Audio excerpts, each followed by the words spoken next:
Alhamdulillah Rabbil Alameen wassalatu wassalamu ala Rasuli Muhammad wa ala alihi wa ashabihi ajma'in amma ba'd. Fa'udhu billahi minash shaytanir rajim. Bismillahir rahmanir rahim. وما خلقت الجن والإنس إلا ليعبدون وقال تعالى وأن اعبدوني هذا صراط مستقيم وقال النبي صلى الله عليه وسلم النكاح من سنتي وقال صلى الله عليه وسلم فمن رغب عن سنتي فليس مني. My dear brothers and sisters, this is a part of this course which is the fiqh of Muslim life in our time, in the modern time. So Alhamdulillah, I taught last month, course, that's the beginning of the course, introduction of everything, and the personal life of believers. Now it is a family life. In this one, I will cover, inshallah, the main topics, so you can wait, for when the time comes. So the first thing is the importance of the marriage. I inshallah discuss. Then after that, I'll come, who are the women, we cannot marry, or who are the men, women cannot marry. So we have to know them, who we cannot marry, And then after that, I'll discuss what is the purpose of marriage, why the marriage is there in Islam. And then after that, we'll discuss how to choose your partner. If men want to choose, their future wife, what are the qualities they are going to look. And similarly, women, what they have to look, in the marriage. And then after that, I'll discuss the contract and the details of the contract and the wali, should we have guardians or not, and shahada, witness, and then after the dowry, mahr in the marriage, and then announcement of the marriage, and party and feast and celebration, and then after that how to live together. Once the marriage has happened, how the men and women are going to live together. So that's very important to learn. And then after that, if something goes wrong, how to solve the problem, and and one solution also in Islam is divorce. So I discuss divorce, what divorce means, and then after that waiting period, and then I'll discuss how to raise the children and who's the guardianship, and when the divorce happens, who's going to look after the children, what the rights of the women, what the rights of the men in the matter of the raising children, and then at the end, I'm going to discuss the importance of taqwa, fear of Allah, and sabr in the whole relation. So that will be the ending part of that, inshallah, will come. Certainly, these courses, and this, especially this one, is very helpful for everybody. Those who want to marry, and those who are already married, they need to learn many of these things, and inshallah, I'll make effort to teach you from the Quran, and from the Sunnah of the Prophet ﷺ, and also from the experience of the fuqaha, jurists and ulama, how they have been teaching this subject properly. Our intention should be not to follow the desire, rather than obey. Obedience should be that thing that we have to obey. If we find actually certain teachings, we have to learn how to implement it, how to follow that. So once you make your mind to follow, not to basically to be followed, then inshallah the barakah and the blessing will come in your life. And also the people who are older, they need to learn many of these things, because they are the one who has made a big problem in the marriage life. Now young people don't want to marry when they see the problems. So people need really to understand the marriage and to solve the problem. And one thing keep in mind, Islam does not depend so much on the state and the power, but Islam certainly depends very much on the family life. If the family life is not, properly according to Islam, it really will affect Islam. Islam itself will be affected. Islam will be harmed. That's why in Islam, family life is much more important than anything else. And that's why family life itself has become ibadah. People get reward when they get together. I always tell the people, if you marry and you have suffering, and then maybe you divorce, you get more reward than the people who don't marry because they're scared. If you face problem for the sake of Allah, you get married, you get divorced, many times, twice, 3 times, 4 times. The people who actually do this, this relation, with marriage, they have so much reward they cannot imagine. So don't worry about problems and all those things. That's why human beings are. You are there to face the problem, but not marrying actually is not virtue. Virtue is to marry. Virtue is to move forward. Allah subhanahu wa ta'ala made different stages in the life of the people. So that we have to understand.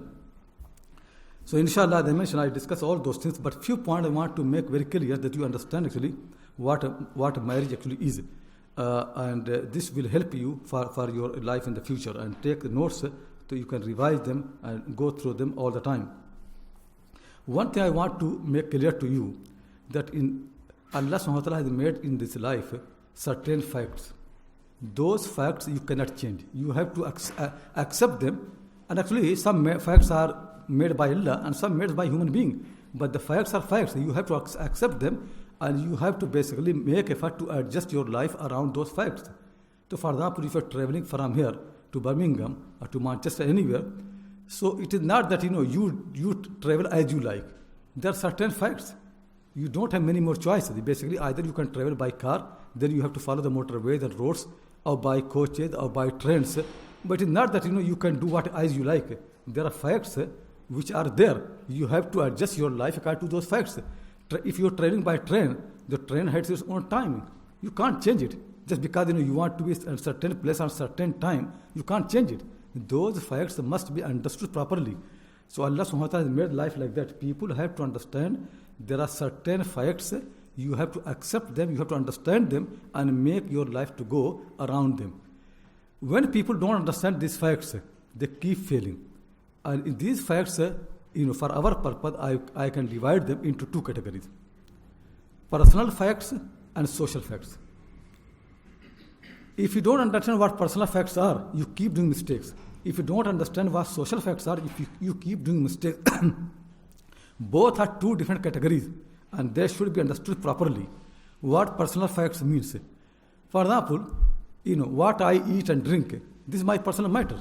It's a personal fact, I have a house, I have my kitchen, I cook whatever I like. I don't care about people around me, what they eat, what they drink, what suits me, what my culture, what I like. Then I can eat and drink. So this is a personal fact. My kitchen will reflect actually my personal choice, my personal taste. But tell me, if I open a restaurant and I offer food for the people there, is it a personal fact or social fact? It is social fact. Now I cannot sell the food that I like. I have to sell the food that people like, my customer like. I have to know their interest, their choice, what they choose. Now the kitchen in the restaurant will be different from the kitchen in my house. It will not be cooking the same thing. So, I should not be confused. I should understand two things differently. Kitchen in my house is different from the kitchen in my restaurant. And in my restaurant is actually an area where the people live from South Asia, then I have to understand their choice. But if my restaurant is an area where people like Western people live, like English people live, I have to know their choices. If my restaurant is in a place where Arab people live, then I have to know their choices. These are social facts, you cannot change them. If you treat your restaurant as your personal place, or kitchen in the restaurant as your own kitchen of the house, you will keep failing. You have to make effort to understand the difference between personal facts and difference between the social facts. They are two different things. In the life, you have got many things which are personal. Your eating, your drinking, maybe also your clothes, your ibadah, how to worship. These things are your personal matters. You do decide as you like. It doesn't matter what other people think. But certainly in the life, there are many things which are social facts. If you prefer, in those cases, your personal taste or personal choices, you will keep harming. Harm will come certainly. You have to understand the two different facts. They are not same thing. Marriage is a social fact. Marriage is, in Islam, a family life, not only Islam, anywhere. Family life is a social fact. It is not a personal fact. Meaning is, when a man or woman, they get married, it is not their personal matter. They are going to create basically a social entity. They are going to create a family. These two people, they make a family. Family is different from your personal life. Family is not the same thing. So you think really when you have family, still you are the same thing. It's not the same thing.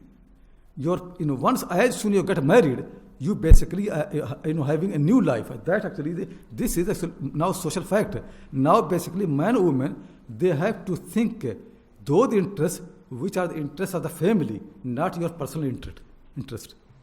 It's still there's something really personal, but meaning is the family will be preferred over anything else. Now husband and wife, they should not go for their personal choices, for their personal taste. You have basically make a new entity. It's a family life. Family is completely different matter. It is no more your personal matter. It could be that before marriage you used to sleep whenever you wanted, during the daytime, night time, this time, that time. When you get married, Now you have to understand really what is the best time for sleeping for my family. How can I help to build my family? And when my children actually are, grown and I have children, what will be the best thing for them? How am I to teach them? You have to change yourself according to this new social fact. So that's try to understand properly. It could be that you eat whatever you like, but once you have got family, you have to think really that the food should be something which is going to help my family, and also according to my income, and also it is something really could be healthy for my children. So when they grow up, their mind and everything, so I have to think about that. Both of you have now to think about the interests of the family. This thing, inshallah, I'll come later on when I discuss to you that how to choose your partner. So keep in mind that marriage in Islam is a social fact. Not only in Islam, really, in anywhere. People don't treat marriage as a social fact, they keep failing. Marriage is not like, like a food. You bought a food that you wanted to eat, you didn't like, then it's through. Buy another one. It's not like that. It is not a personal choice. Marriage actually much more serious matter. It is social fact. It is not actually whether you like or don't like it. It is basically whether it is going to serve the purpose for which Islam has made marriage or not. So if you find a wife, look in her, is she the right person to make this family or not? Is she the right person to be mother of my children? If you find a man, you want to marry him, don't think about your personal choice. Actually. What you need to think really, this person is it the right person to be father of my children? Is it the right person really to run the family properly? Is it the right person who can control his emotions and anger, for the sake of the unity, interest of the family? That's what you need to know. So marriage basically is a social fact. It is not a personal fact. Once you understand this thing, it will help you a lot. Meaning is, don't marry for the enjoyment. Maybe you can eat food for the enjoyment. Even that is going to harm you. But it is your personal matter. You want to, destroy your life, you can do. But marriage basically is not for the enjoyment. Try to understand really. Marriage is basically in Islam, social fact which has got two aspects very strongly. One is to know its function, and the second thing is responsibility. That's actually what is. Marriage is to make family that function, and second thing is responsibility. That my responsibility in this family life is as a man to provide accommodation, to provide expenses, to look after everybody properly. My responsibility in this family as a wife is to look after the children, to raise them properly, to help my husband, to make the house actually move in the right direction. That's my responsibility. So this is a social fact which has got two wheels, you can say. One is to know its function properly. The function of the marriage is to make a family, nothing else really. No enjoyment. If people want to marry for the enjoyment, they should forget the marriage. If Allah wanted to make marriage for enjoyment, there's so many other ways.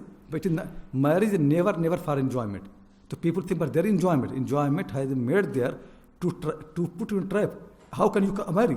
Who wants to have burden of a family? So Allah SWT put like food. Do you really want to if you think really what eating means? If you look at the process of eating, you never can eat. You take basically what happens is you chew the food and mix with your saliva. Actually what happens is first chew the food with saliva and then take it out. Can you take it again? But that's what you're doing really. The process of eating food is very, very dirty. It is something nobody can actually think to have. But why you eat food? Allah SWT made enjoyment there. So you enjoy that. That's why He wants you to eat, because if you don't eat, you're going to die. But you're not going to eat because you aren't having energy. You only can eat when there is some enjoyment. So enjoyment in the family life is not because that's the purpose. That only to make you in a trap, to make you to marry. That basically is it. So try to understand. Don't look, enjoyment is not the purpose of marriage. If people marry for enjoyment, they certainly should not marry. Basically, they are too young to marry. They have to understand the marriage properly then. They don't understand what marriage means. Never marry for the sake of the enjoyment. Maybe you get enjoyment. Maybe more enjoyment than anybody else. But that always must be secondary matter.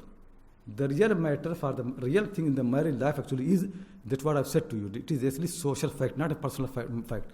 It is not to give you enjoyment. It is basically to create a family. And Allah loves from the believers to make a family. Islam never can go, move unless there is family. That's what you need. And in this one, you need to understand the function properly. and then understand the responsibility properly, not the rights. Not right. Like modern time actually is that all the things are centered around you. So you always say to the people, you are my sister, you are my brother, you are my father, you are my son, what you do for me. All the time you look actually from that angle, that everybody has right, duties towards you. This is very wrong way really. The way to look in Islam is, I am your brother, tell me how can I help you. You are my son, I am going to help you. I am your son, I am going to help you. I am your father, I'm going to look after you. I am your friend. Not that you are my friend, you have to help me. This thing always I, everything around you center, that's very bad manner. This actually has ruined the life and everything in this world. To try to understand the real way is this life. The way is to know your duties and responsibilities properly, not your rights. If you learn this thing properly, you have such a nice family life. Is it clear to everybody? So what the first thing is, marriage is not a personal fact, it is a social fact. It basically has got two parts. One is to know the function of the marriage, and second thing is to understand the responsibilities properly and clearly. And then marry for that purpose, keeping that in mind that you marry. This is one thing I wanted to tell you for a very beginning. Second thing is, as I mentioned, marriage is not for enjoyment. Marriage in Islam is ibadah. It is actually worship of Allah. In the ibadah, it doesn't really matter whether you enjoy or don't enjoy. Like Allah subhanahu wa ta'ala has commanded me to do Fajr prayer. It doesn't really matter to me whether I slept in the night well, or I did not sleep, or I was tired. It doesn't matter really. What matters is to obey Him. I get up early morning, do wudu, and go for the prayer. And when I pray, I become so happy. That actually happiness comes after fulfilling your duties properly. Even in a restaurant, when a cook makes food and he thinks that customers eat properly, they enjoy, he becomes happy. His happiness comes, from doing his duty properly. So in ibadah, you get happiness, but once you have done your ibadah properly. In married life, happiness comes when you have done duty properly, means you raise family properly, your children properly, look after your wife properly, and then certainly you get satisfaction. This happiness, the real happiness, that real happiness comes, in the life properly. To try to understand, marriage basically is ibadah. It is not an enjoyment. It has not been made to be enjoyed. And when people are confused between the means and that, the problems keep remaining. To understand properly, marriage is what? Ibadah. Marriage basically is not to please yourself, but to please who? Please Allah. That's what ibadah means. Is it clear to everybody? The difference between ibadah and aada is what? What people are aada? Habit. To please themselves. Ibadah is to please Allah. Marriage is not to please yourself. It is what? Please Allah subhanahu wa ta'ala. When it comes to pleasing Him, then basically my happiness doesn't really matter. If my Lord is happy with me, I am happy. It doesn't matter really whether, maybe my wife actually does not respect me properly. But no, I still keep relation because it pleases my Lord. My Lord wants me to relation because He wants to family properly. I don't care about my own happiness. I really want what I'm interested in, Allah is happy. If Allah is happy, I don't care. I can sacrifice my life, my enjoyment for the sake of Allah. Same the women think, I'm actually in this relation only for the sake of Allah. I want to, help for this family. Now my husband does not understand my importance, does not actually appreciate my work, does not respect me properly. It doesn't matter to me. What matters to me that my Lord is happy. He knows what my husband does not know. He respects me when my husband does not respect me. What matters to me, what my Lord looks. I'm His slave, not my husband's slave. So try to understand properly. Slavery to Allah, not to slavery to the husband or the wife. Marriage is ibadah. Why we insist that marriage is ibadah? That I want to teach you in detail because that will help you properly. In this life, if you ask anybody that what is the purpose, what you looking in the life properly, so people say that we are looking for happiness. We want happiness, success. Everybody, believers and unbelievers, everybody looking in the life happiness. They want to be happy. They want to have a happy life. Everybody. For this happy life, what they think, like in modern time, what they think, if you want to have a happy life, you need to do certain things. One is good education. Study properly, get a good degree from one of the good university in the world, like in Cambridge or Oxford or something like that. People want to have a good degree from good university. Then what? Then how can happiness come? Then they think if you can get a good degree, then you can get good job. Good money will come, good job. Then how the happiness will come? Then they say, because it's all working. There's no happiness in this thing anyway. Then they say, after that I'll buy a house. I get a house. Okay, you got a house. So what will happiness come? They say, no, after that I'll get a wife. Then what will happen is, then I become happy. But actually, it doesn't happen. You do all those things, then you still are not happy. People get a degree, people get a job, people get a wife, and still not happy. You can see. Ask all the people who, after such a long time, I know really, some of my friends, my students from Oxford, I know husband and wife both from Oxford, they learned people, clever people, and they fell in love with each other, and they got married, but they are not happy. So many problems, and I keep making effort to solve the problem. Sometimes reconcile between them. Sometimes it works, sometimes it doesn't work. Still not happy. Clever people, they have got house, they have got money, they have got family, they have got wife, and wife have, see, man married with a woman graduated from Oxford, and she is married to a man graduated from Oxford, and good job, good everything, but still they are not happy. Tell me what goes wrong, what has gone wrong really? Why people are not happy? What is missing there? What is missing there is really is that first thing is that you are looking for your happiness in the wrong place. This is not how to make you happy. Second thing really is, tell me, you only can expect certain outcome from something which you make. So for example, you think really that I get a degree, I get a job, I get a house, and then get a wife, I become happy. It depends actually if all these things are made by you, then outcome is problem. But your wife, is it she made by you or made by someone else? Made by Allah subhanahu wa ta'ala. She's not made by you. Your husband, is he made by you? He's made by Allah subhanahu wa ta'ala. The problem really is you have very little in all these matters. Your happiness, how can all the things that agree on which your happiness depends, actually it depends on someone else, not on you. So how can you come to your house and you think really that I have worked so hard all the day, and I come actually my wife will be welcoming me and receiving me with a happy face and nice smiling and nice food smell coming, and you enter the house, there are no smell of the food. Now you become a little upset that all the day I have been waiting for that and no food. You went to the kitchen, nothing, no cooking there, and your wife is not there, and rather she's in the bed. And when you're there, she said, I'm not feeling well. And now think really, you'll be so upset. But try to understand properly, because you think really the life will be run as you desire. It's not going to be run. It doesn't matter really whether you study in Oxford or Cambridge or anywhere. It is not going to run by you. Because basically your wife, before she listened to you, she listened to her Lord. If her Lord makes her ill, she has to be ill. It is not because my husband actually expects from me certain things, she always must be ready. Allah subhanahu wa ta'ala is the one who's commander. He's the Rabb. He's the one who does. Same you look at it in your life. It is not that you do whatever you like. So many times you like something, but it doesn't happen because you don't make your life. In this life, simple to understand properly. Everything on which you think your happiness depends, none of them are owned by you and none of them are made by you. If you understand this properly, then we move to the next thing, inshallah. First, I want you to understand. Tell me, even you, are you made by yourself? You think you're going to study in Oxford and Cambridge because you're so clever. Tell me, your cleverness, your mind, is it made by you? The way your mind is it made by you? Made by someone else? All these opportunities that you have, this opportunity to study in Oxford or Cambridge, this opportunity is given to you by you. There are so many people, in India or Pakistan, maybe they are more clever than you, but they don't have opportunity. Allah made them to be born there. They can't come here. There are people born in Syria, now in the war, they can't come here. This opportunity that you can study in our universities, is it made by you? Your parents who wanted you to study in Oxford and Cambridge, are your parents made by you? There are so many parents who don't want this thing. So look actually around you. You yourself really, whatever you have got, nothing is made by you. If you think really that my happiness depends on what I want, but this I does not exist. Whatever you say I, it is not yours.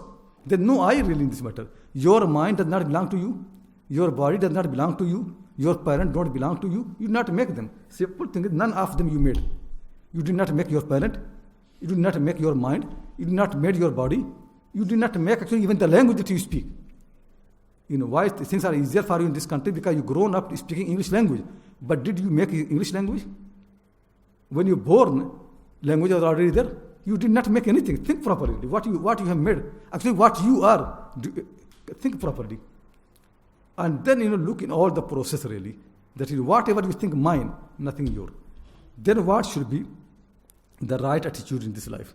That you have to. If once you understand really that in this life, nothing is made by me and nothing is owned by me. Do you own your eyes? No. It's not that you can sell them, or if it's this problem, you can buy them. They have been given to you. Do you own your mind? No. It is given to you. People become mad. People have less mind, whatever. Anything in this life is given to you. Nothing is owned by you. Try to understand. Nothing in your life, is basically owned by you. You don't own anything. It's all actually given to you as a gift. Whatever you have got, your parents are a gift. Your family is a gift. The language that you speak is a gift. Your mind is a gift. Your body, the way it is, a gift. The color that you have got is a gift given to you. Nothing is made by you. You did not make anything. You don't own anything of your body or anything around you. You don't own anything. What should be the right attitude in this matter really? If nothing belongs to you, nothing is yours. The way is, then look actually, whose is this? Who has so much love for me that he gave me mind? Who loves me so much that he created me in such a nice family? Who loves me so much that he gave me so much these eyes? Who loves me so much? Who is this? It is from your Lord, Allah. Before you are born, He is the one who made you. You did not actually suggest to Him to make your eyes, something like that. So what is the right attitude? Right attitude basically is that whatever He gave you, thank Him. Because you did not deserve that. Did He give you because He deserved? Tell me, did I deserve 2 eyes so He gave me? One of the problems of the family life is always men and women, they say, I deserve more than that. Actually, even among the friends, people say, I deserve more than. I went to my friend's house, he only gave me water. He did not give me any food. Certainly, I'm his friend, I deserve more than that. So this thing that you deserve more than that, this is not a right attitude really. Don't tell your Lord that you deserve more than what you have got. Don't tell actually, whatever you have got actually, it is more than you deserve. You do not deserve anything because you did not exist. He is the one who made you. So try to understand properly, whatever you have got, you did not have any right to get it. You never deserve it. You did not own anything that has been given to you. You did not buy anything that has been given to you. Neither you, neither your parent. Nothing actually by you. Basically, this idea that I deserve, it should not exist. We don't deserve anything. We don't own anything and we don't deserve anything. If I got something, it is a gift. I did not own. And whatever I got, it is more than I deserve. Because I did not deserve anything anyway. Is it clear to everybody? Try to understand properly. Once you understand, you know really how much you have got. Once you get in your mind, if your parent, are certain types of people, they are more than you deserve. There are people worse than you in the life. The first thing I try to understand is that in this life, whatever you have been given, nothing is that you own. It has come to you as a gift. Whatever has been given to you, nothing you deserve. It always more than you deserve. More than you deserve. You don't deserve.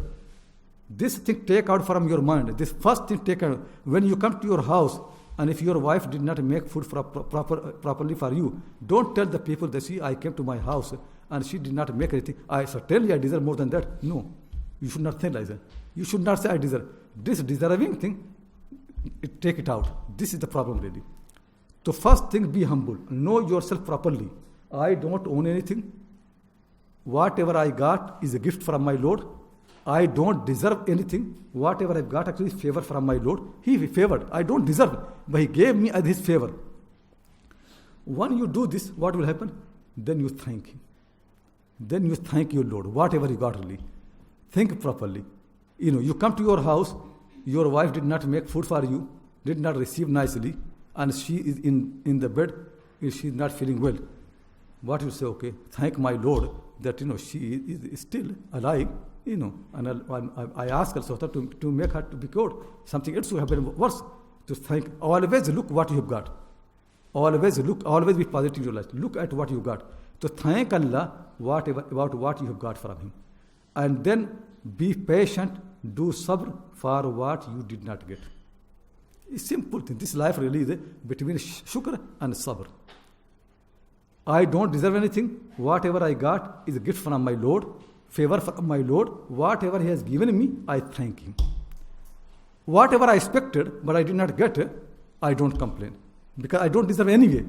But I can ask my Lord, I am patient. I'm not going to complain, my Lord. He has given me so much anyway. He has given us so much, so much. If you can think really, somebody has to buy your eyes. Think really how precious you are. What has given you, it is so much. So why is what? Shukr and sabr.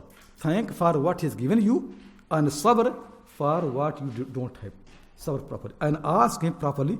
So He said, لَإِن شَكَرْتُمْ لَأَزِيدَنَّكُمْ. If you thank me, I will give you more. This attitude will make life so nice you cannot imagine really. Even if you are not married, this is what you need to learn really. You need to learn in this life that whatever I've got it is just pure gift from my Lord. Nothing I owned and nothing I deserve. Whatever He's given me as a gift and favor, I thank Him. So much He has given me. I did not do anything for Him. So much He has given me. He made me to be born, to see this world. And then He gave me opportunity that I can work hard to get paradise, eternal life in paradise. He has given us so much. I should be thankful for Him. To get fullness, it will come. So that actually is very important. So shukr and sabr. This shukr is the first starting point of ibadah. That I told you that marriage is ibadah. I'm coming to that. The shukr basically is a starting point of ibadah. Once you understand this properly, then you know what you're going to do. You will know really, okay, since this all things have been given to my Lord, and I thank Him, then I should use them as my Lord wants. Then He'll give more, not as I want, because it's not mine anyway. Then your eyes, if you did not make them, and you did not actually own them, and it is given by someone else, ask Him how to use it. If you use as He wants, He'll help you more. Your tongue has been given to you. To ask Him what the purpose of tongue is, what function of the tongue, and how should I use. If you make this attitude, if you think, no, it is my eye, I can see whatever I like, certainly it's not your eye. He's going to be angry with you. He's given time, but certainly you get punishment because it's not your eye. Understand properly, since everything has been given to you by Him, you have to learn from Him how to use it. That next step after shukr, that actually real ibadah comes. If you obey Him and stop from disobedience of Him. This is very much. The beginning of the point is shukr, thanking, and the shukr actually makes you to realize you are not independent to use as you like. You have to use it as the one who gave it, He wants. Basically, meaning it, you have to please Him. You have to make effort to obey Him, not yours. Don't obey yourself. Obey your master, the one who gave you. The one who gave me my eyes, I have to obey to Him. The one who gave me tongue, I have to obey Him. How to use the tongue, I have to obey. Not that you can say, sometimes people can use abusive words against their wives, and they think nobody listens. But Allah listens. The one who gave you, the one who can harm you most, He listens. Why you scared of the people? Can they harm you? Maybe they can harm you a little bit. But tell me, who can harm you more in this world? Allah. The one who can harm you the most, you don't care about Him. The one who gave everything, you don't care about Him. And people do really. People have seen people humiliate people because they think nobody knows. Tell me, if nobody knows, Allah knows. And certainly Allah can harm you more than anybody else. He can benefit you more than anybody else, and He can harm you more than anybody else. Thank Him, He will recognize you. And obey Him, He will really respect you and appreciate your obedience. If you don't listen to Him, certainly going to harm you. The shukr basically leads you to obey Allah subhanahu wa ta'ala, properly. This thing, if I want to teach you properly, in another words, basically simple thing in this world to have to understand is, this universe, the way Allah has made, it really is run in two different ways. It is run, by the way, by those laws which God has made. Let me explain it. Allah has got two main attributes. One is He's a Rabb, and one is Ilah. Try to understand these attributes properly. Rabb and Ilah. What Rabb means? Rabb means He's a creator, He's a master. So when He created you certain qualities. You need to eat, you need to drink, you need to have sex relation. So many things. As Rabb, He has made things like that. Then He's Ilah as well. He commanded you how to use those things. So for that, you can eat and drink because this actually his part, his Rabb. So he made you because you need energy. You can eat and drink, and you can eat and drink whatever you like. You can do. But if you think really that it's coming from him, I should obey him. That's ilah, uluhiyya. The thing really is in this world, Allah subhanahu wa ta'ala wants you to follow those laws which come from him as ilah, not what comes from him as a Rabb. If you follow him, those laws which come from him as ilah, then he become happy. If you follow those laws which come from him as a Rabb, he never becomes happy. Because that, so for example, if you eat and drink, because just you want enjoyment, eating, drinking, because this is how I'm, like believers and just to both eat and drink. Is it going to make him happy? No. But it's, I need to eat, but let me think really how my Lord, what my Lord wants me to eat, and how to eat, how much to eat. I should listen to him. When you think like that, he becomes happy. You eat also same thing, like but when you change your attitude, you think, no, I should eat really, that what my Lord has allowed me, and the amount he allowed me, it becomes ibadah. Meaning receiving those qawaneen, those laws, which Allah made as ilah, that is ibadah. Following those laws, which Allah made as a Rabb, it is not ibadah. If people just eat and drink to please themselves, it is not ibadah. But if people eat and drink the way Allah wants, it becomes ibadah. Similarly, people basically by nature, they want to have relation, men and women. And the children will happen, by nature it will happen. Whether you want or don't want, it will happen if people have a relation. This is part of rububiyyah. But no, this desire is there. Let me see how my Lord wants to happen. He wants me to marry properly, and then this and that, and I should listen to him. You do the same thing, but what happens? It becomes ibadah. So you see the difference between ibadah and other thing. Meaning is there will always be desire, and there will be opposing the desire will be ibadah. Desire is to do as you like. Ibadah is to do as Allah likes. Simple thing. So you do same thing, but as Allah likes. In all the matters that what believers need to be trained properly. In your family life, don't do things as you like. What you need to do? Do things as Allah likes. If the men and women both do things as Allah likes, there will be harmony. Why? Because the source of the law is same. The Quran says, لَوْ كَانَ فِيهِمَا آلِهَةٌ إِلَّا اللَّهُ لَفَسَدَتَا. Had in the earth or in sky has been more than one God, more than one to be obeyed, there would have been disorder. Because if you listen to so many gods, it will be disruption. If in the family, the source of the command too, husband and wife, both are commanded, both are independent, both gives the law, tell me what will happen. Disorder. Children don't know what to do, and actually among themselves there's a problem. You want to do something certain times, she wants to do something else. You want to cook this thing, she wants to cook something else. In all the time fighting argument. Reason why? Because both of you want to listen to yourself. If wife listens to herself and husband listens to himself, then never can be any order or any harmony in the house. To make a harmony, an order in the house, both of them need to listen to a single commander. So when command comes from the same one, then basically it comes with harmony. Like in this universe, follows command of Allah, you can see harmony there. Earth and the sun and the moon.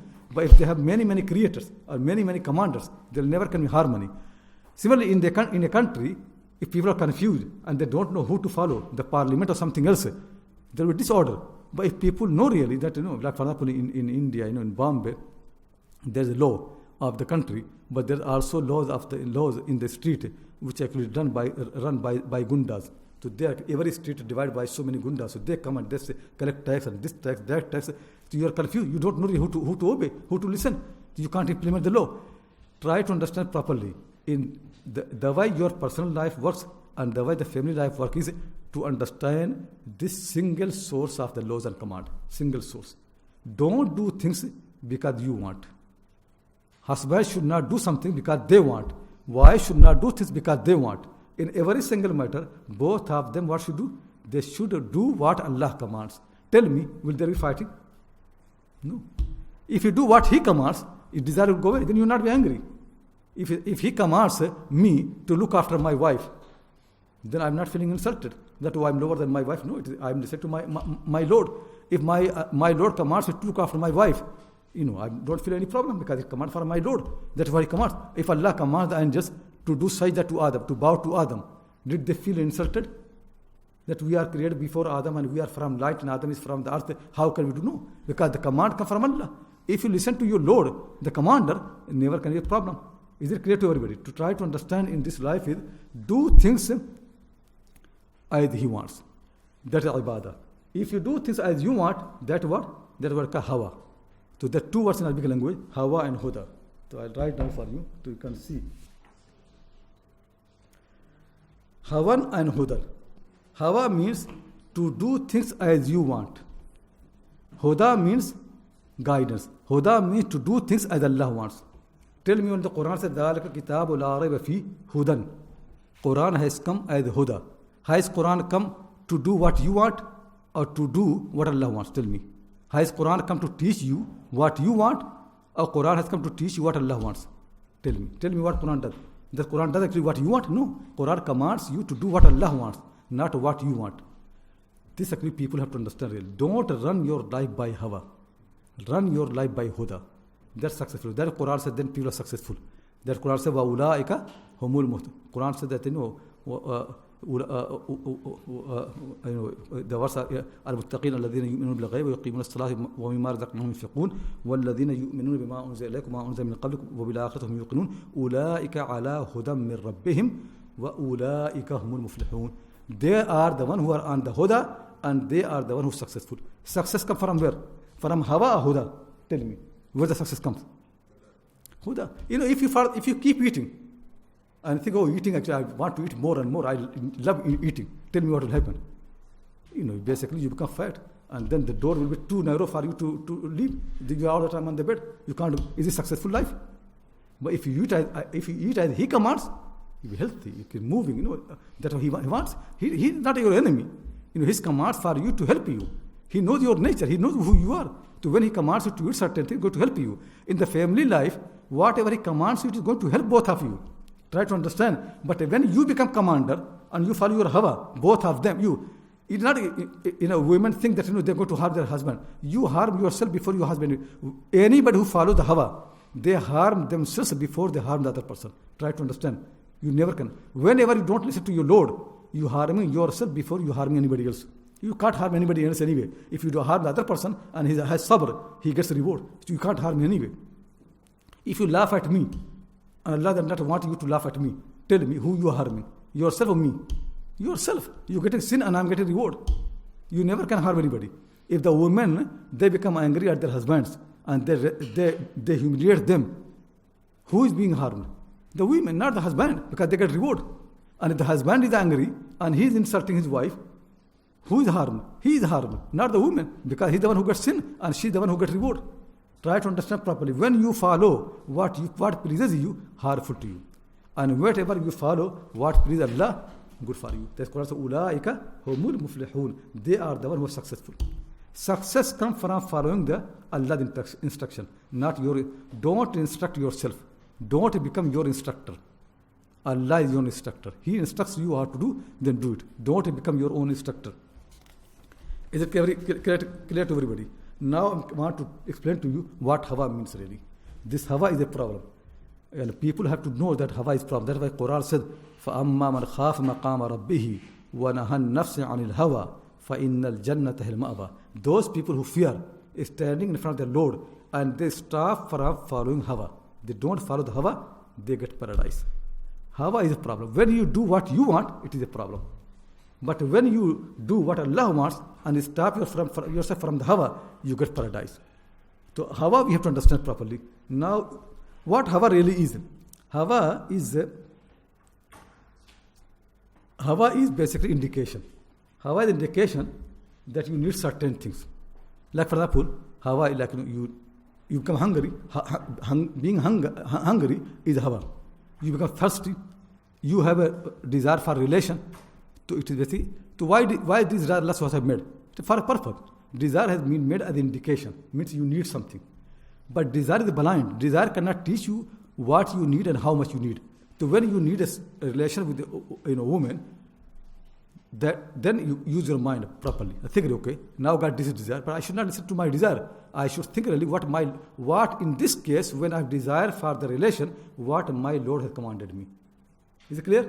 So desire is indication. It tells you, alerts you Then what you do? Then forget desire, come to your Lord. When you feel hungry, it is a good thing. Desire makes you to feel hungry. But now don't listen to the desire. Come to your Lord and ask him, oh my Lord, I feel hungry, what should I do? Then he'll tell you what you eat and how much you eat. If people do it properly, then they'll be happy. About the desire, there are certain things you have to know really. Desire is indication. If you treat them as indication, it is helpful to you. Desire is what? Indication. That you need certain things needed. Your body needs certain things. If you just treat it like that, you will be. But if desire becomes instructor, it is going to harm you. Means if you follow desire, that's a problem. If your desire only alerts you, and then you obey your Lord, it is good. Like you are hungry, you want to eat. But what to eat and how much to eat, I am not going to ask my desire. I am going to ask who? Allah subhanahu wa ta'ala. But if you listen to desire, no, I want to eat, or let me eat anything I want, all the, I enjoy food so much. It is probably eating whatever you want is harmful to you. And eating the amount you want, it also harmful. That's why the people say that the best of something is not actually the most of it. It's not that you just keep more and more. It's not really. It is basically to know the amount properly, know the right time, know the right amount properly. This is very important to understand. Meaning is, if Hawa is treated as an indication, it is helpful. But if Hawa becomes instructor and commander, that's a problem. Now I'm coming to another thing. Another thing is, very often many young people say, men and women, that I fall in love. I love, a man said to a woman, I love you, and she said, I love you. That I want to make clear.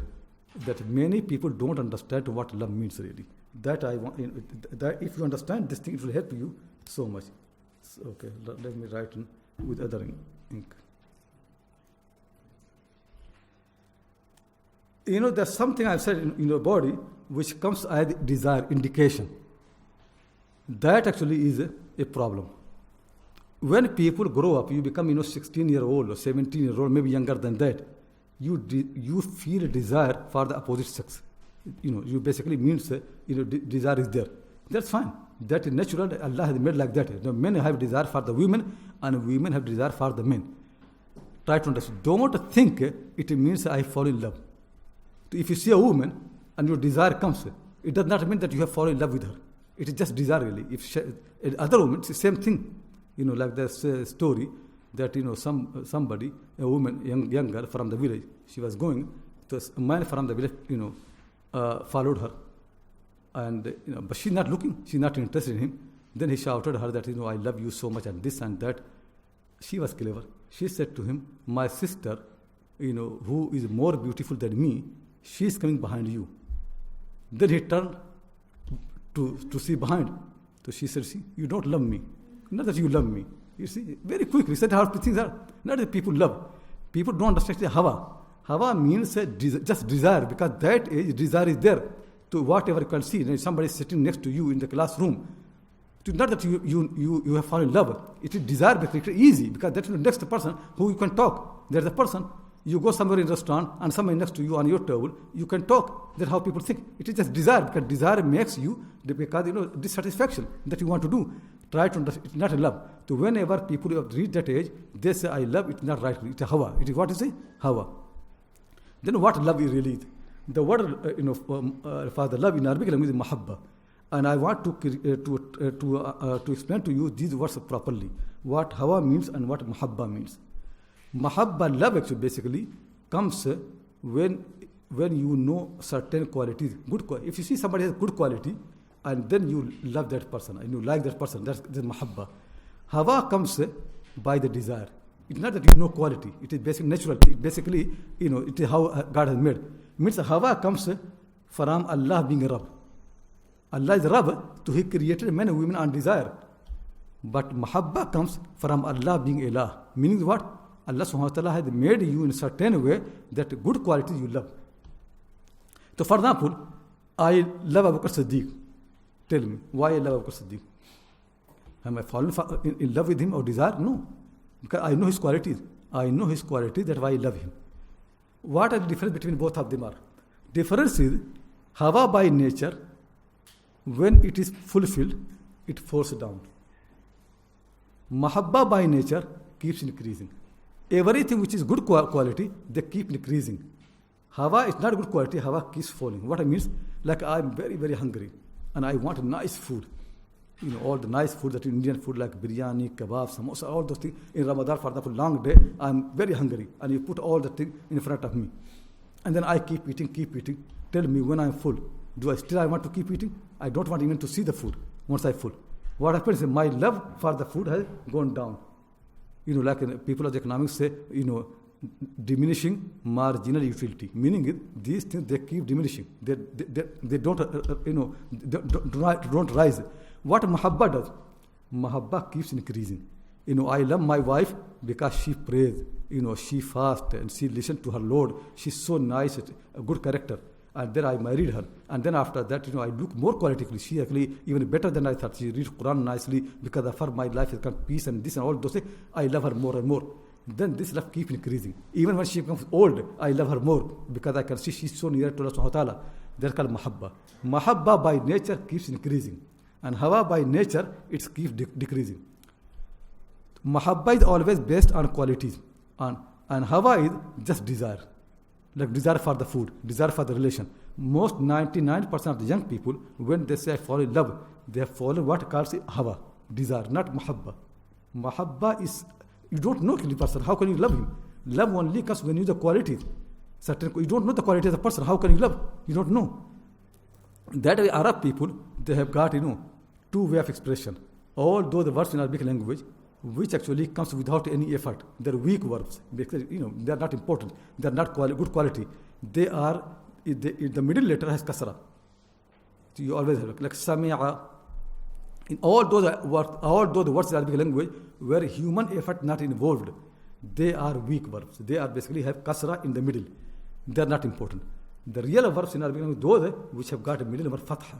Meaning you have to hard work for them to do it. They don't come easily. They come after long effort. Like listening. If somebody speaks, tell me, then your voice will come to your ear anyway. That's sami'a. You didn't make any effort really. You just want to somebody talking, the voice comes. That's sami'a. Hawiya means falling down. Desire. Falling down is easy. If somebody drops you from here, you will fall down anyway. Nothing will happen. It basically no choice. But to climb somewhere, to go up, it is effort. Good qualities, they always need effort. And the bad qualities, what it desire really, they don't need any effort. So, this love between men and women, which happens, in this age, that is not because, they have looked quality of each other. That's a bad desire really. And once it is fulfilled, you can see really. After that, they are satisfied, they want something else, they want to have another relation. They keep looking for going from one person to other person. That hawa, that is not, that's not mahabba. About the hawa, this thing is, hawa is always temporary, always limited. If you marry someone because of the hawa, that marriage certainly will fail. Simple to understand properly. Whenever people marry someone because they have hawa, they fall in the love, that marriage never can survive because they desire. And desire by nature, they basically, once the satisfaction comes, they finish. If you marry someone because you love the person, it will increase. But love means what? Love means those qualities which keep increasing. Means your wife is pious. She is the person who has sabr, patience. She is the one who looks after everybody. She is the one who sacrifices her interest for the sake of the family. She has this. Once you know this quality, you love the person. And once you know more, you love the person more. Once you know more, you love more. Tell me, when people love Allah subhanahu wa ta'ala, does the love increase or decrease? Increases. Every time you know more about him, you love him more. Mahabba by nature keeps increasing. Hawa by nature keeps decreasing. That's what people need to know. Always make a different distinction between mahabba and hawa. Most people, 99% people, they have got hawa, they don't have mahabba.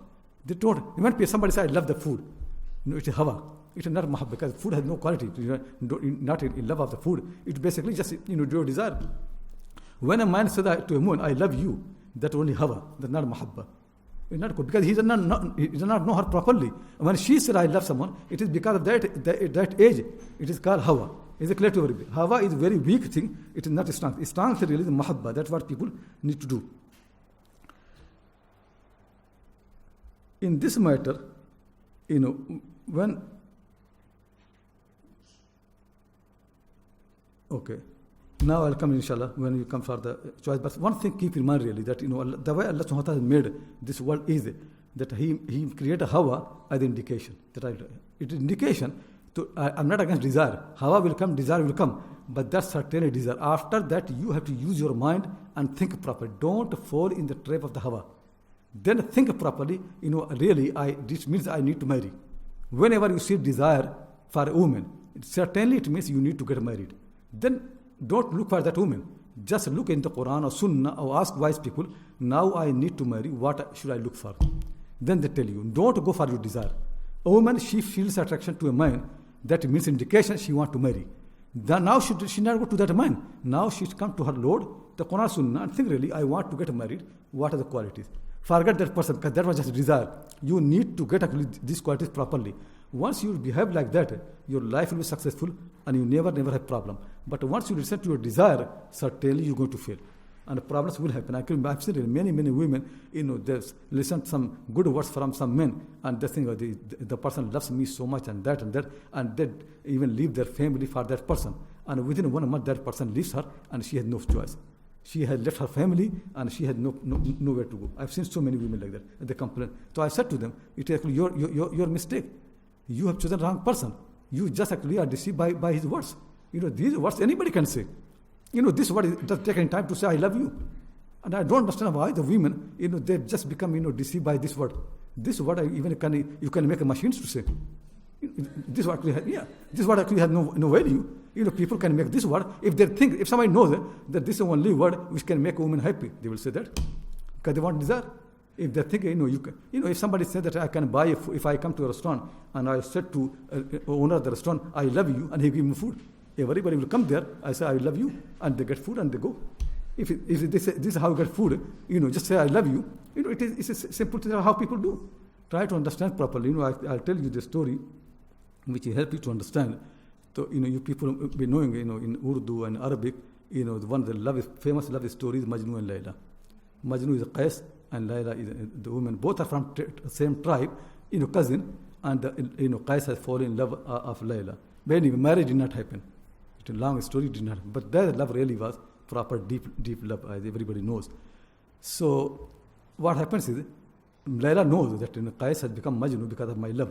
So whenever Qais used to pass by her street, she used to send a bowl full of milk to Majnun to drink it, because nobody looks after him, so she used to send. So now many people realize actually, if you love Layla, you get milk. So what can be better than that? So one day there are so many Majnun on her street, everybody says, I love Layla, everybody. Because you say, I love Layla, you get milk. Now the slave girl, she brought the bowl of milk, but she saw so many people, 10, 20 people, so she does not know who to give. She came back to Layla and said that now today there's so many Majnun, I don't know who to give. She said, empty the bowl and take empty bowl and tell the people, today Layla has asked your blood from you. She wants your blood, full of the bowl. Then all the Majnun of the fake love, they disappeared. The real Majnun, he remained. He said, okay, ask Layla from which part of my body she wants the milk, the blood. Then she went aside and said, only one person left, and he's asking, where do you want the blood from? So she says, he is the real Majnun. Give the milk to him. He's the real Majnun. This thing, if people think that I love you, and you get milk from that, everybody loves you. Because this is how the world is. But try to understand, if people really know what marriage means, responsibility, they never say this sentence. It's a big responsibility. So, try to understand properly. Always make a difference between mahabba and hawa. It is basically hawa. At that age is hawa. People have got, like when people are hungry, they need food. It's a simple thing. And they are so desperate sometimes, anything they get, they want to eat. Anything. Sometimes people are so much hungry. Similarly, when people are actually in that desire of the relation, they get whatever they get, they want to do it. Then once they are full, then they are going to think. They are not going to keep the relation because they are not happy with that relation. So is it clear to everybody? So we have to look for mahabba, not for the hawa. Now coming to the next thing is that why Islam has made the marriage thing. So as I mentioned, desire basically is only indication. But for example, when you are hungry, desire indication you need food. But tell me what the purpose of food is.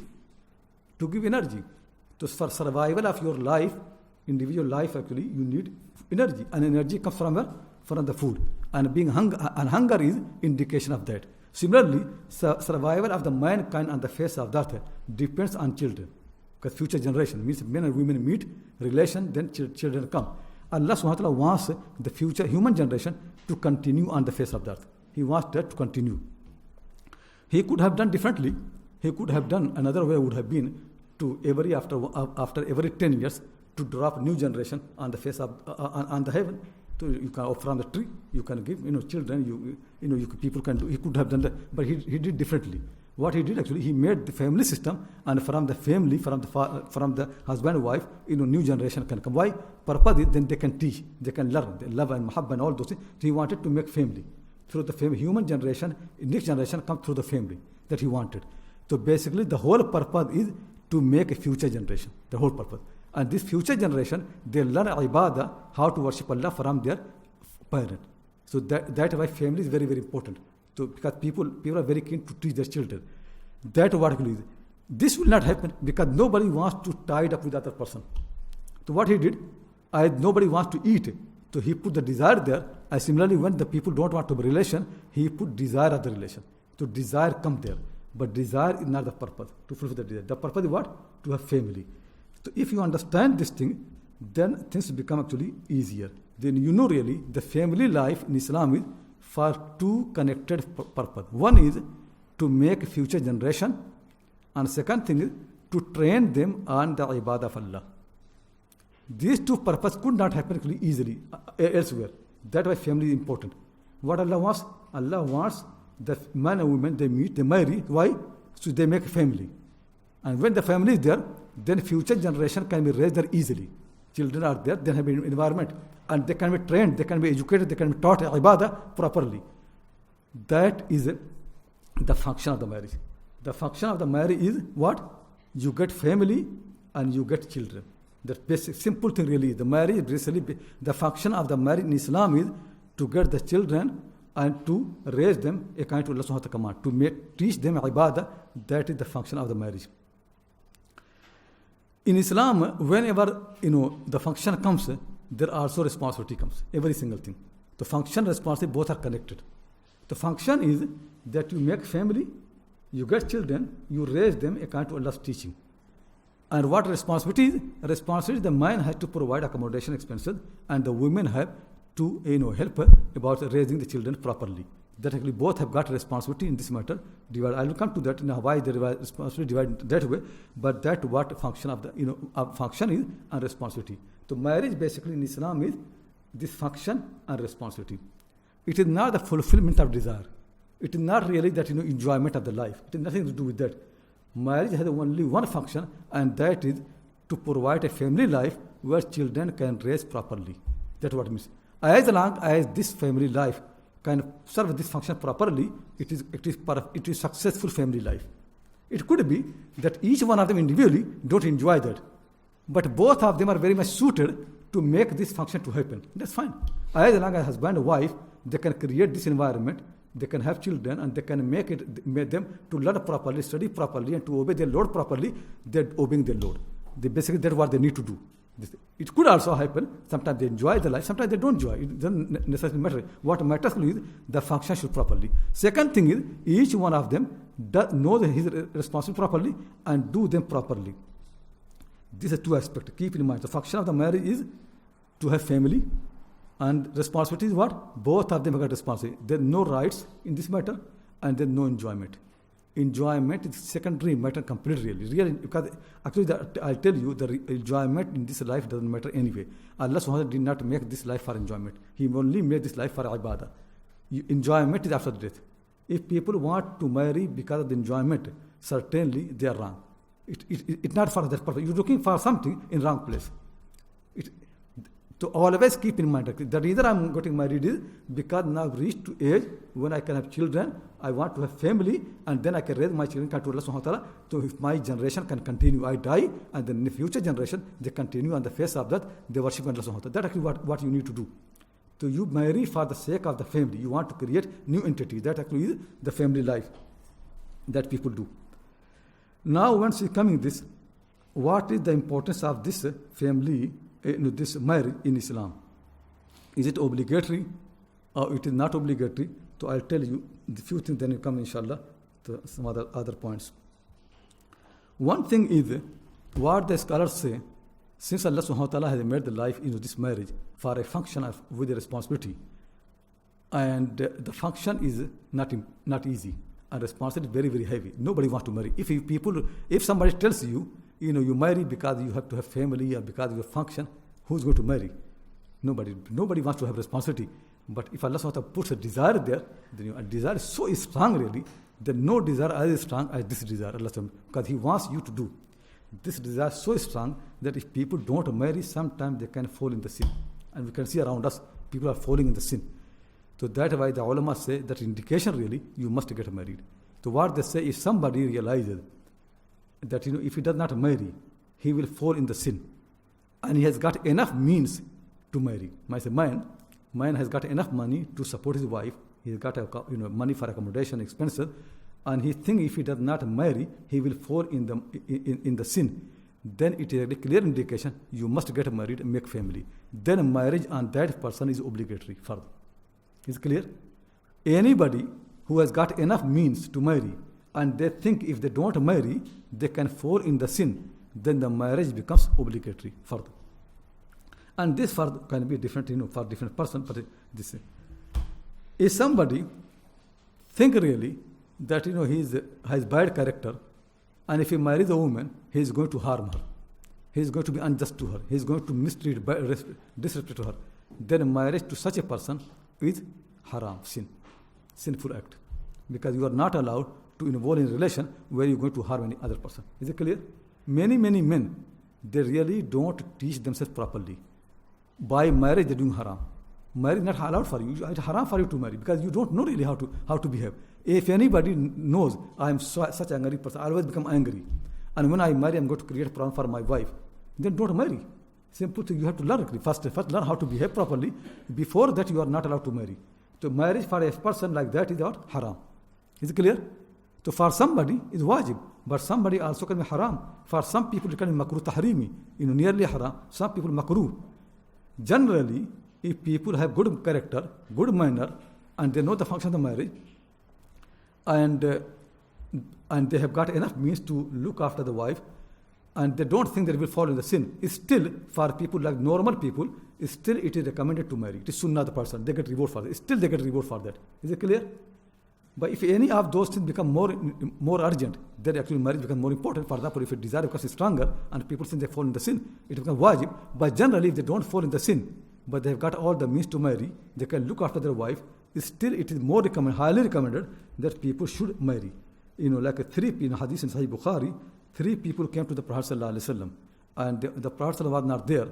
So they asked his wives, how is his life? So they mentioned the Prophet ﷺ, sometime, he fasts, sometimes does not fast. And the Prophet ﷺ, sometime, is part of the night he does pray, and part of the night he sleeps. And he spent time with his wife. So they thought, it is very little. He is a messenger, he should do more ibadah. So one of them said, as for me, I will always keep fasting. I will never actually, break the fast. I have to do more. One of them said, as for me, I will always wake in the night and pray all the night. And the third person said, as for me, I never will marry. Because marriage actually starts from this enjoyment, I never marry. And then they left.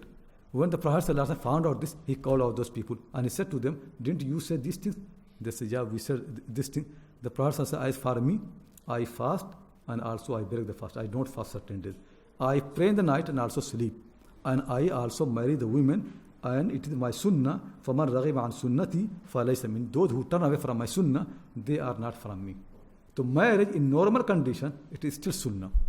Even if people think they are not going to fall in the sin, it's still sunnah because it actually helps the purpose, future generation.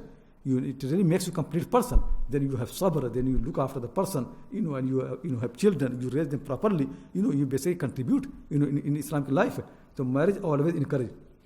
And that's why one of the great companions, Abdullah Masud used to say, لَوْ لَمْ يَبْقَ مِنْ أَجَلِي إِلَّا عَشَرَةُ أَيَّامٍ أَعْلَمُ أَنِّي أَمُوتُ فِي آخِرِهَا يَوْمًا لِي فِيهِنَّ طِوَلُ النِّكَاحِ لَتَزَوَّجْتُ مَخَافَةَ الْفِتْنَةِ. Abdullah Masud said, if from my life only 10 days remain, 10 days, And I know that at the end of the last 10 days, I am going to die. Only 10 days for my life. And I have got a means to marry, I will marry. I will marry, I would prefer to die having wife rather than dying without wife. That's what I'm saying. You see how they think really. People, because people don't understand that marriage really, it makes you a complete person. When you are praying, you get reward the prayer. When you marry and then you pray, you get your rewards are multiplied by many, many times. Because it's not because now you basically adjust your life, in the family life. And sometimes with difficulty, sometimes problem, you have sabr and all those things. Now the rewards are multiplied by many, many times. Not no enjoyment. When before marriage, you used to read the Quran every morning. After the marriage, still you keep reading the Quran, your rewards are multiplied by many, many times. Before marriage, you used to fast. After marriage, you keep fasting, your rewards are multiplied by many, many times. Marriage basically makes, for men and women, both of them, the rewards are multiplied by many, many times. To try to understand properly. That's why, I said that, if people marry and they're suffering, and, that is much, much better than people who don't want to have suffering and don't marry. Marriage is suffering much, much better because you get so much reward. You cannot imagine. You have no idea really how much reward you get when you marry. There's so much reward in the marriage. That's why these people, they always have been, in the marriage. And that's why, Taus al-Yamani, who was a great tabi'i, very pious person, he used to say, La yatimmu nusuku shabbi hatta tazawwaj. Young person's ibadah never can be complete until he gets married. It never can be complete. And actually some of these people used to say that, if you don't marry, there is a problem. Like Ibrahim Maisara, he says, Taus al-Yamani said to me, La tankihanna aw la aqulanna laka ma qala Umar li abi zawaid. ما يمنعك من النكاح إلا عجز أو فجور. Ibrahim Maisra is great alim. He said, Taus al-Yamani said to me, I was his student, he said to me, you must marry. Otherwise, I'm going to tell you same thing what Umar said to Abu Zawaid. Abu Zawaid did not marry. So Umar said to him, nothing stops you from marriage except ajz or fujur. Either you are unable, you are not proper man, or you are sinner. You do sin. Nothing else. There no meaning. Young people, then nothing else. They should marry. That's what the Prophet said. Ya ma'asha shabab man istata'a minkum al-ba'ata falyatazawwaj wa man lam yastati' fa'alayhi bis-sawm fa inna as-sawma lahu wija'un. Hadith in Bukhari, Muslim, all the books of the hadith. He said, oh young people, you must get married. If you can afford the marriage, you must get married. If you cannot afford, then what do? Then keep fasting, because fasting is shield. Meaning young men have no choice. Young men have only two choices, either marriage or fasting. If you see young men neither marrying nor fasting, there's a problem. Young men in his hadith only two choices. If they can afford marriage, they must marry. It is for men, not for women, because women afford does not come for the women. But for the men, if they can afford the marriage, they must marry. And if they cannot afford the marriage, they must keep fast. Not one day fasting, keep fasting all the time. There's no third choice. There's nothing third way that don't marry and don't fast. There's nothing like that really. And hadith in all the books of the hadith. Anyway, the details inshallah I'll explain to you later on. If you have any question, please ask.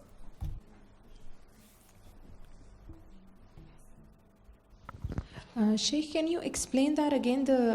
When you said that Allah is Rabb, a master, and when Allah is Ilah, when you said if you obey one time, could you explain that? You know what it means? Allah is Rabb. I the master. He has enabled you to do many, many things. So because he's a Rabb, he wants give you energy. He wants you have energy. So he put desire for the food for you, and he made food available for you. So this thing done by animals as well. By creation, by the nature, they eat food, they get energy. So if you do naturally eat and drink, basically you are following Allah's command as He's being a Rabb. In that one, there is no reward, because this is what He made for you anyway. Reward is when you become hungry. There is no. I'm not going to eat unless I ask my Lord what He wants me to eat and how to eat. Then you treat Him as Allah. So Allah's command for the believers to say La ilaha illallah, not La Rabba illallah. Most people, they follow Him as a Rabb. Following Him as Rabb actually is shaitan. Shaitan does obey Him as Rabb. Obedience of Allah as Rabb is not important. Obedience of Allah as Allah, that's important. It means to find out His commands. The word Ilah means? Ilah means Ma'bud, the one who is to be obeyed. Rabb means master and creator. So as the master and creator, He has given you certain ability. If you do them, it is not a ibadah. But as the Allah, Ma'bud and commander, He has revealed some revelation. If you do things as He wanted, that is ibadah. He wants you to do things not as you want, rather than as he wants. Is it clear?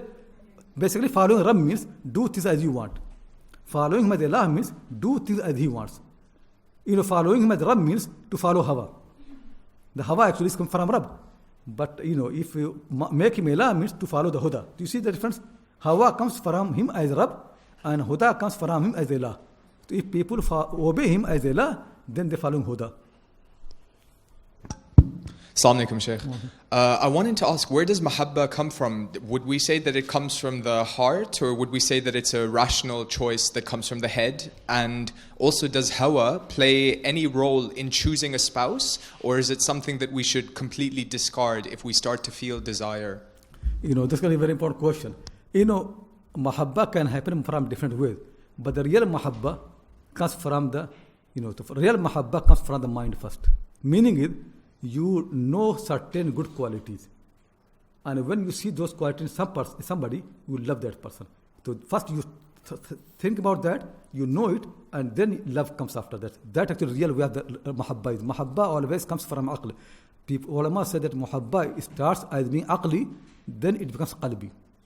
So first it comes from the mind, then comes from the heart. While desire actually neither comes from the mind, neither from the heart. It actually comes from the this natural instinct that people have put like animals. Hawa is neither from the heart, neither from the mind. Mahabba starts with the mind and then it gets deeper in the heart. So like for example, when I love Abu Bakr Siddiq, it's not actually hawa. It is basically I learned about his qualities. So I know how great he was. So I love him, and then I love him more and more. So similarly, if you want to marry a woman, find out about the person of anybody that what her qualities are. And I'll come to the qualities. Once you see, then you love, and then after that, when you marry, you see more qualities, you love more. Hawa plays a role because hawa basically I mentioned hawa is indication. If people take hawa as an indication, that helps. Not more than that. Hawa never should become instructor. Hawa should not instruct you. Hawa should not guide you. Hawa only should alert you. Then after that, come and take guidance from the Quran. Come to Huda. Hawa alerts you, then you come to the Huda. Simple thing matter is. So it could be that you see a person and desire comes there. Then okay, find out how this person then control your desire. Think, no, this is not enough for me. I literally, that person pray that in this thing or that quality, the qualities which can make the relation last longer. Write down those qualities without anybody.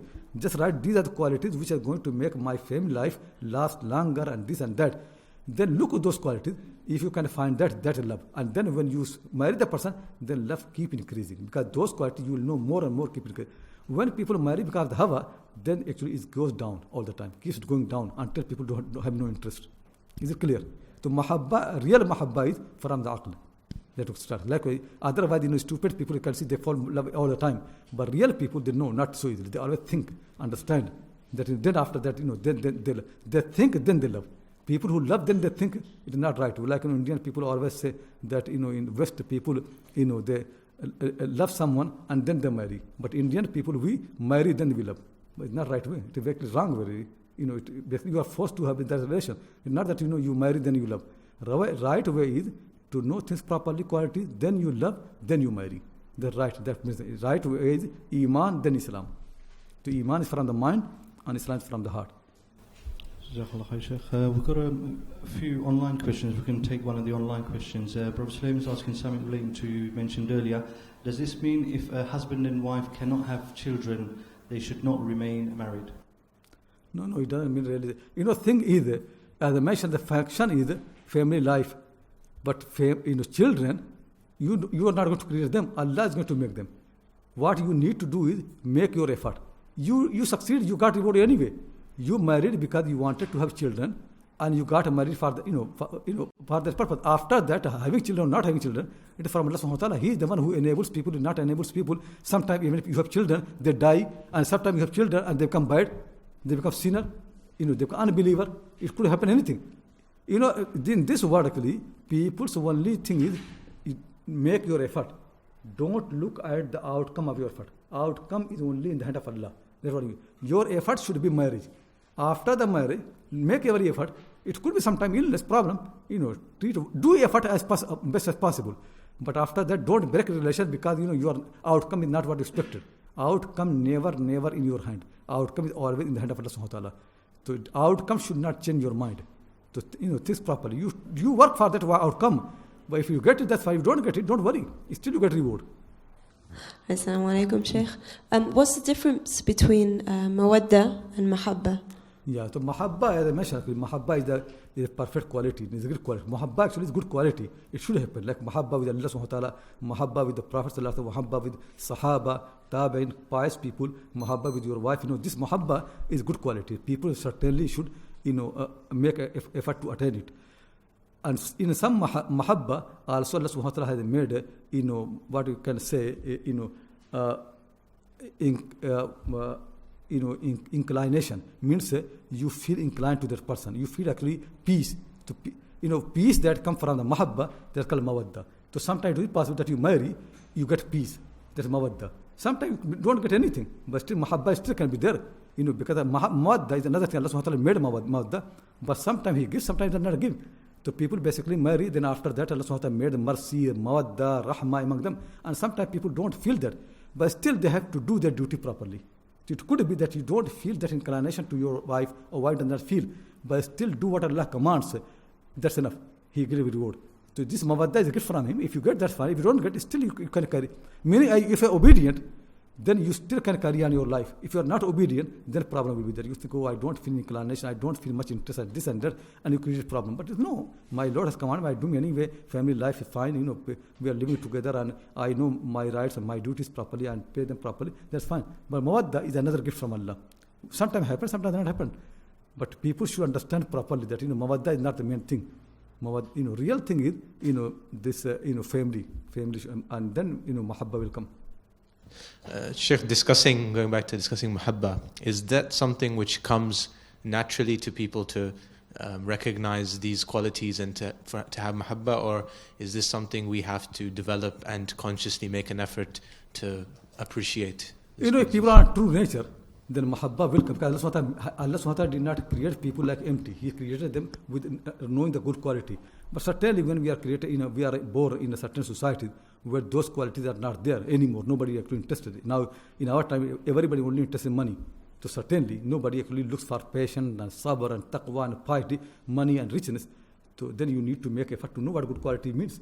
Otherwise, naturally, people really, in all this, and inshallah I'll come to that, naturally, that Allah has made, people have actually love for those good qualities. In our time, somehow the nature has been corrupted. Now love is only for the money. So that's not right. Then you have to learn what good qualities are. And then you make effort. If anybody does those qualities, you love them. And then after that, your love becomes more natural. So mahabba becomes, in the beginning, aqli. Then it becomes qalbi and tab'i, natural. But in the beginning, it will be more like aqli. If mahabba starts with aqla, that's the right mahabba. If mahabba starts from the tab'a, it could be desire. You don't know really. Sometimes people don't distinguish. But mahabba always should start from the aql. If you start from the aql, mind thinking, that mahabba will survive, will last longer.